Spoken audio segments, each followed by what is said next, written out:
Comment automatiser un import FTP, SFTP dans TimeTonic? Vos équipes terrain enregistrent leur intervention dans TimeTonic. Vos commerciaux suivent leurs clients dans un CRM. Votre comptabilité travaille dans son propre outil.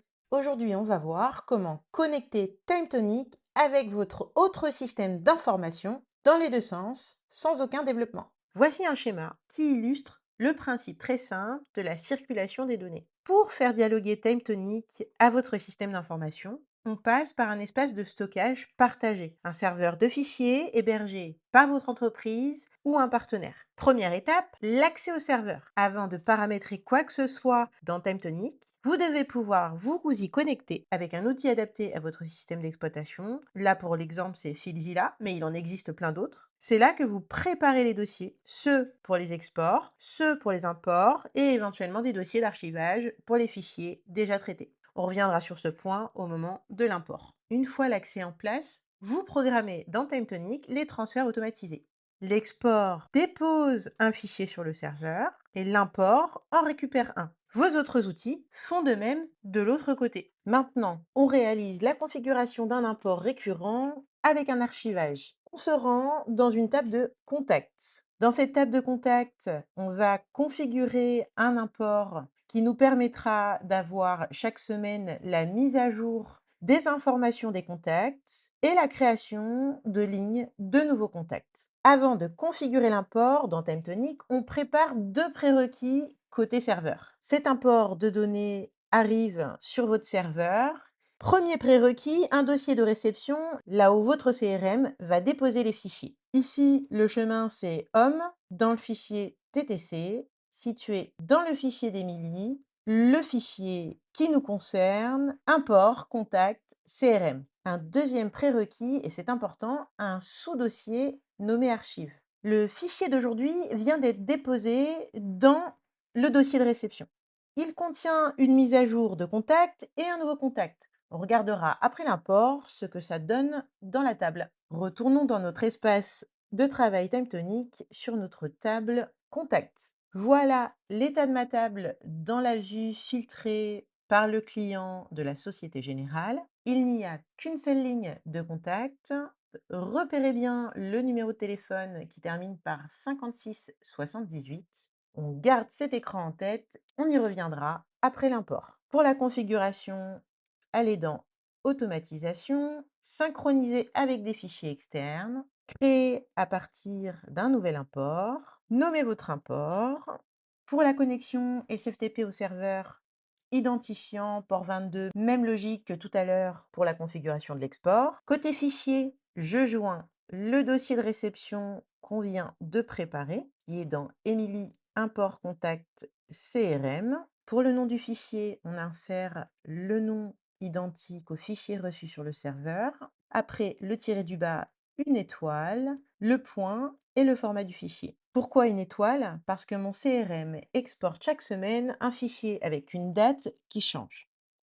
L'étoile veut dire n'importe quoi à cet endroit. Et nous, on va dire à TimeTonic de prendre le plus récent. Comme ça, à chaque exécution, il ira chercher tout seul le bon fichier. Je laisse toujours activer l'information que mon fichier arrive avec une ligne d'en-tête. Petite attention sur le séparateur, mon CRM exporte en point virgule. Je le change ici dans le menu déroulant séparateur. Sans ça, TimeTonic essaiera de lire la virgule et mettrait toutes mes colonnes dans une seule case. Le texte délimitateur est bien un double cote. Pour choisir la date de format de mon fichier qui arrive, j'ai l'information que le format est en année, mois et jour. Donc je sélectionne le format dans lequel mon fichier est configuré et arrive, et je laisse le séparateur de décimales dans le format par défaut TimeTonic. Pour la stratégie d'import, pour la gestion des lignes en double, j'ignore les lignes qui sont dupliquées, ou dans le cas contraire, je choisis de stopper pour avoir un rapport d'erreur. Pour l'exécution simultanée, après traitement du fichier, je sélectionne Archiver. Le fichier traité ira automatiquement dans le sous-dossier Archive qu'on a préparé côté serveur. On vérifiera tout à l'heure que c'est bien le cas. Pour l'exécution simultanée, je laisse ignorer. Si jamais un import est encore en cours quand un autre se déclenche, TimeTonic ignore le second au lieu de risquer un conflit. Vous pouvez aussi choisir de mettre en file d'attente pour qu'il s'enchaîne dès que le précédent est terminé. Pour un import hebdomadaire comme le nôtre, le risque est nul, donc ignorer suffit. Ici, nous, en cas d'échec, on veut que l'import se stoppe, mais vous pourriez tout à fait vouloir continuer l'import. Vigilance avec cette option qui vous dit, si vous l'activez, vous supprimez toutes les lignes de votre table avant l'import. Pour les options des notifications, c'est identique à la configuration précédemment de l'export. Vous saisissez le mail de la personne à prévenir en cas d'échec et de succès. Ensuite, dans la section Mapping des champs, cliquez sur Importer un fichier CSV. J'ai inséré un modèle du CSV que nous recevons sur le serveur. C'est là que TimeTonic me propose le mapping. Il a lu mon fichier et m'affiche les colonnes qu'il a détectées. Donc, ou vous pouvez faire le mapping colonne par colonne, ou bien, pour aller plus vite, si les noms sont identiques, vous cliquez sur l'auto-liaison par les noms d'en-tête. TimeTonic fait automatiquement la liaison par reconnaissance. Un champ nécessite juste d'être sélectionné car il est différent et je sauvegarde. Je me rends dans Éditer, j'obtiens une vue des champs qui ont été mappés. Je vois que j'en ai 7. Je retourne dans Éditer. Ici, un point essentiel, la case clé primaire, c'est ce qui va dire à TimeTonic quelle colonne sert d'identifiant unique pour retrouver les contacts. Donc, je sélectionne en clé unique l'ID du contact, je sauvegarde, et concrètement, ce que TimeTonic va faire, pour chaque ligne du CSV, il va chercher dans ma table un contact avec le même ID contact. S'il le trouve, il met à jour les champs qui ont changé. S'il ne le trouve pas, il crée une nouvelle ligne. Sans cette clé, vous auriez à chaque exécution vos contacts en doublon. Ensuite, dans Calendrier, on voudra faire une récurrence pour planifier tous les lundis à 6 heures, heure UTC. De cette façon, la table de contact est à jour avant que les équipes prennent leur poste. Vous sauvegardez. On va lancer un test de configuration. On a bien nos 3 feux verts, la connexion, le fichier qui est dans notre serveur est bien trouvé. Dans le test, on analyse 10 lignes qui arrivent dans le fichier CSV, sur lequel on constate une création et une passe de mise à jour. On va sauvegarder. Vous retrouvez ensuite dans la fenêtre des fichiers de transfert l'import que nous venons de configurer, qui rappelle les informations avec un calendrier planifié chaque semaine. Au lieu d'attendre lundi prochain, je vais cliquer sur Lancer maintenant pour voir tout de suite le résultat avec succès. Une fenêtre de confirmation vous indique que l'import est effectué. Retour dans notre table, nous avions une seule ligne avec un numéro qui finissait par 5678 et avec notre import, nous avons eu la mise à jour du numéro de téléphone du contact C6 et un nouveau. On bascule sur la table, rafraîchissez éventuellement vos données.